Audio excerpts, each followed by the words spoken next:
Un plongeon qui rafraîchit quand l'eau est à 9 degrés et un plongeon symbolique pour le nouveau centre qui met l'environnement au cœur de ses priorités. Car le lac d'Annecy est aujourd'hui le lac le plus pur d'Europe et l'ambition du parti en matière de développement durable dépasse justement les frontières de la France. Les Européens doivent être à l'avant-garde du combat pour la protection de l'environnement, dans la lutte contre le réchauffement climatique, dans des alternatives en matière de transport, et aussi dans une autre conception du développement. Un défi de taille alors que le budget communautaire est limité à 1,24% de la richesse européenne. Pas facile dans ces conditions de développer la recherche sur les énergies renouvelables.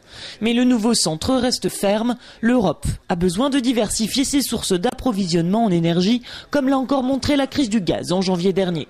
Les candidats du parti proposent donc de créer une communauté européenne de l'énergie basée sur un principe de solidarité entre les États membres. La première partie de cette solidarité, c'est de constituer au niveau communautaire des réserves d'approvisionnement suffisamment importantes pour faire face à 3 ou 4 mois de crise, c'est la bonne base moyenne, dans plusieurs de ces pays européens. Pas tous à la fois évidemment, parce que ce sera difficile, mais en tout cas pour plusieurs pays, notamment les plus démunis.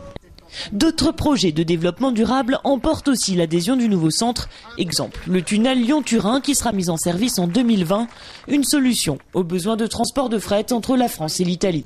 Et les nouvelles idées se multiplient en s'inspirant parfois des efforts français. Moi je dis chiche, à quand un Grenelle de l'environnement au niveau européen? À quand ce Grenelle-là? Parce qu'on en a vraiment besoin.